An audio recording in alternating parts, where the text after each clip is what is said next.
চাঁপাইনবাবগঞ্জে শিলাবৃষ্টির পর ছত্রাকনাশক দেওয়া জরুরি হলেও জ্বালানি তেলের অভাবে আম গাছে স্প্রে করতে পারছেন না বাগান মালিকরা। তাদের অভিযোগ, চাহিদামতো পাম্পগুলোতে মিলছে না জ্বালানি তেল।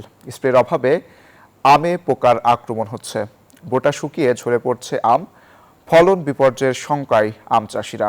সহকর্মী রফিকুল আলমের পাঠানো তথ্যচিত্রের রিপোর্ট। চাঁপাইনবাবগঞ্জের গাছে গাছে ঝুলছে সতেজ আম। সম্প্রতি শিলাবৃষ্টি ও দুবার কালবৈশাখী ঝড় হয়েছে চাঁপাইনবাবগঞ্জের বিভিন্ন এলাকায়।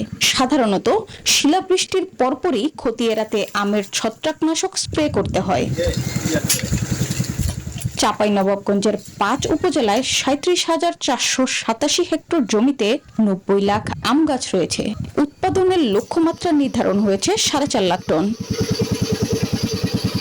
বাগানীদের অভিযোগ, জ্বালানি তেলের অভাবে তারা বাগানে ছত্রাকনাশক স্প্রে করতে পারছেন না। আর কৃষিকাজ ছাড়া পেট্রোল পাম্প ঘুরেও মিলছে না জ্বালানি তেল। ফলে বাগানে নষ্ট হচ্ছে আম। এতে ব্যাপক আর্থিক ক্ষতির শঙ্কায় বাগানীরা। কিছুক্ষণ মেশিন চালার পর আমার ১-২ ঘন্টা মেশিন চলেছে। এখন আমার তেলের জন্য আমরা মেশিনটা বন্ধ করে রাখছি। আমাদের এখানে পেট্রোলের মেশিনও চলে, ডিজেলেরও মেশিন চলে বাগানে, প্রতিটা বাগানেই চলে। আর আমরা 10 দিন 8 দিন পর পর আমাদের স্প্রে করা লাগে বাগানে। মানে স্প্রের জন্য কিন্তু আমাদের জ্বালানি তেল লাগবে। আর স্প্রে যদি আমরা না করি, সময় মতো যদি স্প্রে না করি, তাহলে আমরা কিন্তু অনেক ক্ষতির মুখে পড়ে যাব।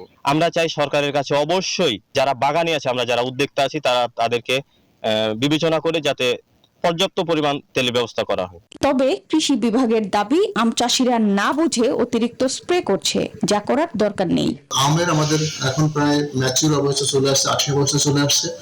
সেই ক্ষেত্রে আমরা বলবো যে আমের আর খুব বেশি সেচ লাগলেও যদি পরবর্তীতে খরা হয় বা একটা বা দুটো সেচ লাগবে, সেই ক্ষেত্রে আমি মনে করি যে বর্তমানে যে অবস্থা আছে, আশা করি যে জ্বালানি তেলের জন্য সেচের বিঘ্ন হবে না। তেলের কারণে যেন উৎপাদন ব্যাহত না হয়, সেদিকে নজর দেওয়ার দাবি আম চাষি ও বাগান মালিকদের। Desk report, news 24।